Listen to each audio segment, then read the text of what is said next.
گرتے ہیں شہ سوار ہی میدان جنگ میں، واہ وہ طفل کیا گرے گا جو گھٹنوں کے بل چلے. کیا بات تو انہوں نے مجھے بڑا موٹیویٹ کیا، میرے بڑے بھائی نے اور میرے والد ہے. محترم نے. پانی میں تیرنے کے لیے پانی میں چھلانگ مارنی پڑے گی. ایگزیکٹلی وہ کہتے تھے کوئی مسئلہ نہیں ہے، محنت تمہارے ہاتھ میں ہے، دعائیں ہم کریں گے، اس کے بعد جو اللہ کو منظور ہوا، اگر کامیابی تمہارے مقدر میں ہوئی تو مل جائے گی، اگر نہیں ہوئی تو ایٹ لیسٹ یہ نہیں ہوگا کہ تم اس طرف گئی نہیں ہو، گلڈ نہیں ہوگا کل کو اس بارے میں. الامین فاؤنڈیشن، الامین اکیڈمی آپ کے سامنے موجود ہے. آپ نے یہاں سے سروس لی جہاں پہ ماشاءاللہ فری رہائش ہے، فری کھانا ہے، فری کلاسیں ہو رہی ہیں، فری ہم موقع انٹرویو کرواتے ہیں. آپ کو الامین فاؤنڈیشن کا جو پروجیکٹ ہے الامین اکیڈمی یہ کیسا لگا، اور باقی اکیڈمیوں میں اور ہمارے اس ادارے کے اندر کیا فرق دیکھتی ہیں آپ؟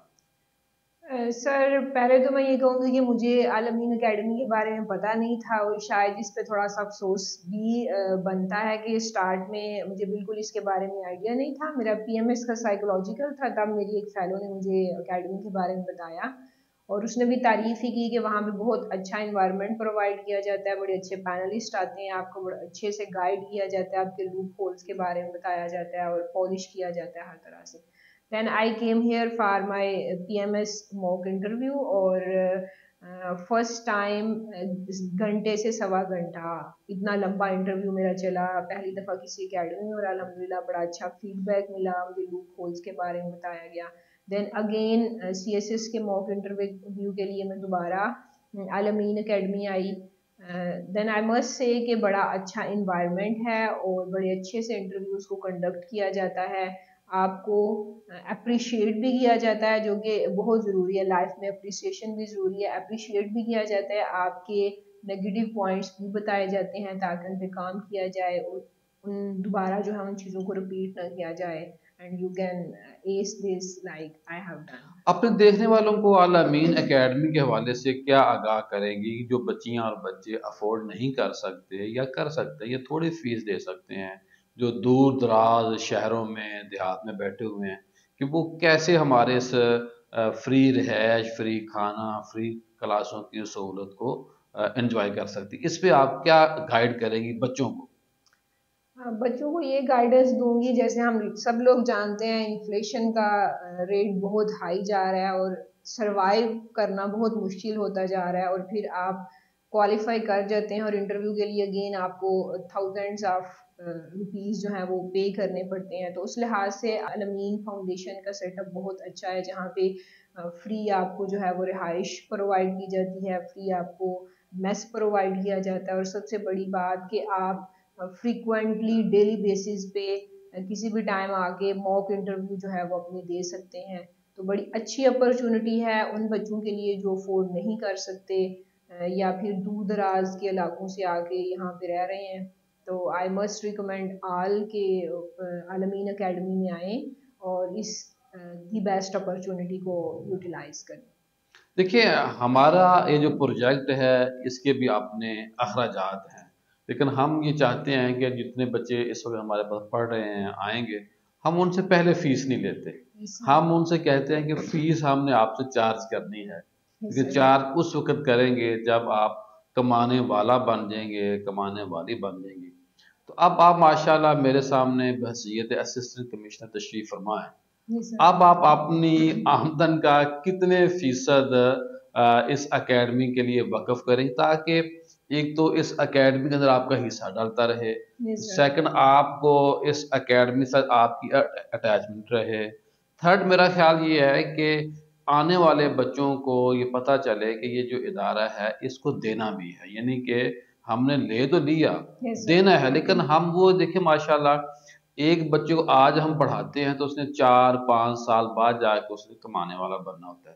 تو اس پہ آپ الامین فاؤنڈیشن، الامین اکیڈمی کے اپنے اس پروجیکٹ، یہ آپ کا اپنا پروجیکٹ ہے، یہ ایک ٹرسٹ ہے، یہ ویلفیئر پروجیکٹ ہے، تو اس کے لیے آپ کیا قربانی دیں گے اپنی آمدن میں سے؟ سر اب تنخواہ آپ کو بہت زیادہ ملنا کرنی. Sir I believe in policy of do good have good. آپ نے اچھا کیا تو آپ کو ریٹرن اچھا ملا، کل کو میں اچھا کروں گی تو ان ریٹرن انشاءاللہ مجھے بھی اچھا ملے گا.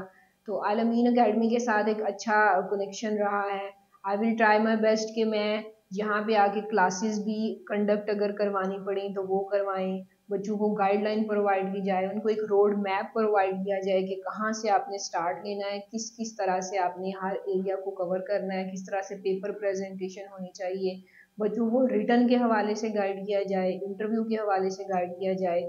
جہاں تک پے کی بات ہے، جیسے آپ بتا رہے ہیں کہ کافی زیادہ پے ملے گی، let's see and I will try my best کہ 5% اور مور دین 5% آف مائی پے میں منتھلی عالمین کے ساتھ جو ہے وہ دیکھ لینا حصہ، تنخواہ بڑھتے جانی آگے جا کے. چلیں اللہ تعالیٰ زیادہ دیں گے تو ہم اللہ اچھا. تعالیٰ کے دیے میں سے زیادہ دیں گے تو کیا انشاءاللہ۔ آپ آنے والے دنوں میں الامین اکیڈمی کو فری موک انٹرویو کے لیے بچوں کو آپ ٹائم دیں گے؟ ضرور سر، انشاءاللہ آئی ول ٹرائی مائی بیسٹ۔ ماشاء اللہ.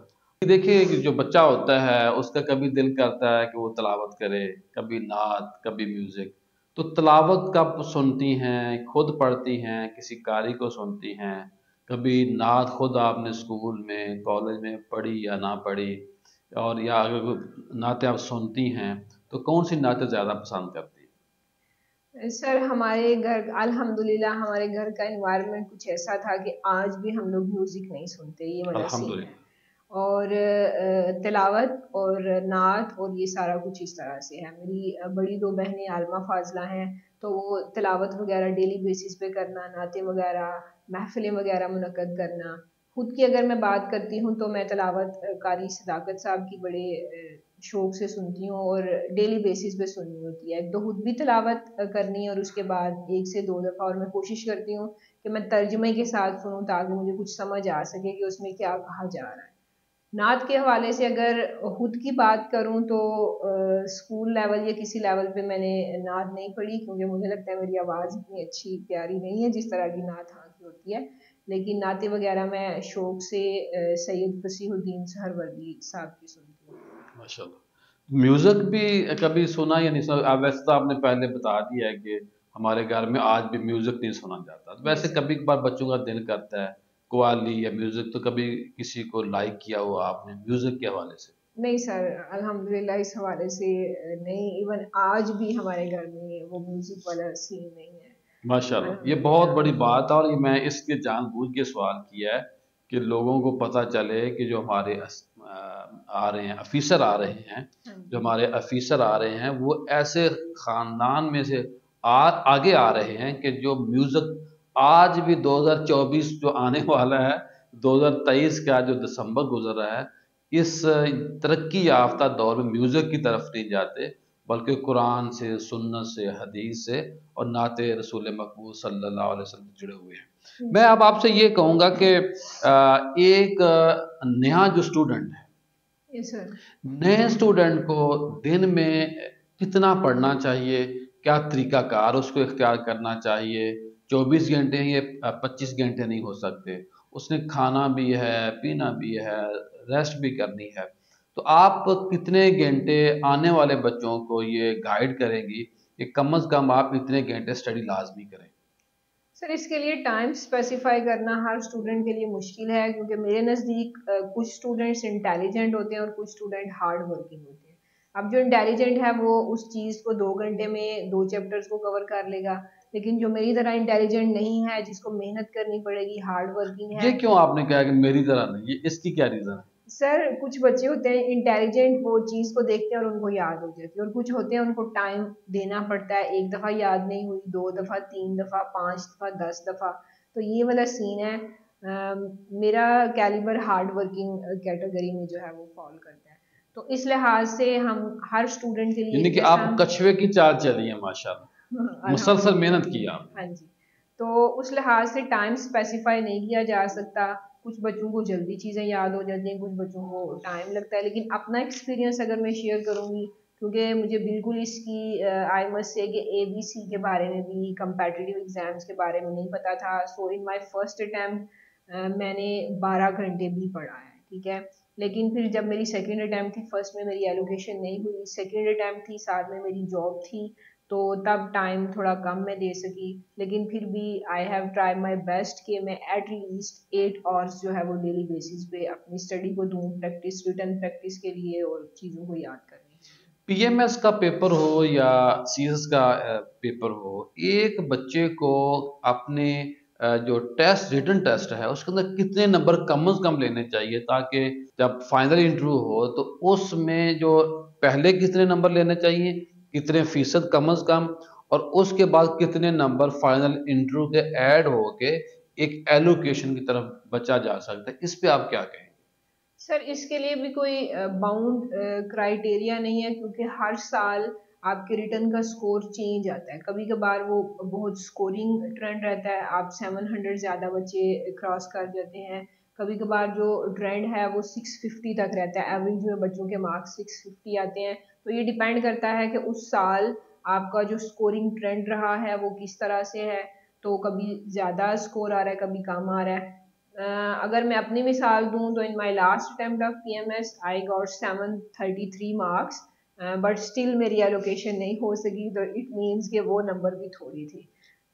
سی ایس ایس کے پیپر بھی آپ نے دیے ہوئے ہیں ماشاءاللہ، اور ریٹرن آپ کا پاس ہے، اور فائنل انٹرویو بھی ہو چکا ہے آپ کا ماشاءاللہ. سر سی ایس ایس کی بھی میری سیکنڈ اٹمپٹ تھی. In my last attempt of 2022 I scored 662 excluding ایسے اینڈ پریسی. اوکے. انفارچونیٹلی ایسے اور پریسی دونوں جو ہیں وہ پاس نہیں ہو سکے، لیکن ان دو سبجیکٹس کو نکال کے آئی گاٹ 662. اس دفعہ بھی الحمدللہ C S S return qualify ہے، انٹرویو ہو چکا ہے، اینڈ آئی ایم پریئنگ انشاءاللہ a lot and hope for انشاءاللہ بیسٹ ایلوکیشن انشاءاللہ. ہوگی، اور آپ سی ایس پی افیسر کے طور پر انشاءاللہ آپ کی انشاءاللہ. جوائننگ ہوگی. اب یہ بتائیے کہ اب آپ افیسر ہیں سی ایس ایس میں، خدا نہ خاصا ایلوکیشن نہ بھی ہو، اسسٹنٹ کمشنر آپ بن چکی ہیں، 17 اسکیل آپ کے پاس ہے. اب آپ کا ٹریننگ شروع ہوگی، ٹریننگ کے بعد آپ نے سول سیکریٹریٹ کے ساتھ جڑ جانا ہے سال کے لیے. اس کے بعد آپ نے پھر اسسٹنٹ کمشنر بننا ہے. کسی بھی تحصیل کا آپ نے کل مالک ہونا ہے، کل اختیارات آپ کے پاس ہونے ہیں. آپ کے بڑی گاڑی ہوگی، ڈرائیور ہوگا، یعنی کہ ایک لاؤ لشکر ہوگا آگے پیچھے، پروٹوکول ہوگا، پاور ہوگی. تو میں کیا کہوں، کیا سمجھوں کہ یہ میری بہن ہے، یہ میری بیٹی ہے، یہ چینج تو نہیں ہو جائے گی؟ جو ہمارا الامین اکیڈمی کا ماٹو ہے وہ یہ ہے کہ ہم نے اس ملک کو درست کرنا ہے. تو کیا پہلے جو بیوروکریسی ہے اور جو ہمارا عام بندے کا خیال ہے بیوروکریسی کے بارے میں، اس رنگ میں رنگی تو نہیں جائیں گی آپ؟ سر اس کے لیے میں کہوں گی کہ اگر 25 سال میری مورل ٹریننگ اس طرح سے ہوئی ہے تو وہ آنے والے 1-2 سال میں آئی ڈونٹ تھنک سو کہ اس طرح سے چینج آ سکتا ہے. نو ڈاؤٹ آپ کی انوائرمنٹ آپ کو افیکٹ کرتی ہے، but it depends on you کہ آپ اپنی فیملی ویلیوز، آپ اپنی اسلامک ویلیوز کے ساتھ باؤنڈ رہتے ہیں، یا آپ خدا کو بھول کے جو ہے وہ اس اتھارٹی کو مس یوز کرنا شروع کرتے ہیں. I always believe in accountability, اور اکاؤنٹیبلٹی اسٹارٹ ہوتی ہے سیلف اکاؤنٹیبلٹی سے. اپنے آپ کو پوچھنا کہ میں نے یہ غلط کیا یا صحیح کیا، کیونکہ ایٹ دا اینڈ ہمیں مرنا ہے. We have to die and we have to be answerable to اللہ المائٹی، کہ میں نے آپ نے کچھ ماشاءاللہ. دیکھ کے آپ کو یہ عہدہ دیا تھا، آپ کو اتھارٹی دی تھی، اور آپ نے اس کو کس طرح سے جو ہے مس وہ یوز کیوں کیا؟ مس یوز کیا. اور عہدہ بھی میرا خیال ایک آزمائش ہوتی ہے. ایگزیکٹلی وہ کہتے ہیں نا، کبھی خدا دے کے آزماتا ہے تو کبھی لے کے آزماتا ہے، تو شاید یہ دے کے آزمانے والی بات ہے. And I will try my best کہ میں اپنی مورل ویلیوز، اپنی اسلامک ویلیوز، قرآن سنت، اس سے ریلیٹڈ ہر چیز کو سامنے رکھتے ہوئے اپنی اس اتھارٹی کو جو ہے وہ پراپر وے میں یوز کر سکوں انشاءاللہ. مجھے آپ کے خیالات سن کے بڑی خوشی ہوئی ہے، اور ہمیں امید ہے انشاءاللہ آپ ملک و ملت کے لیے مفید ثابت ہوں.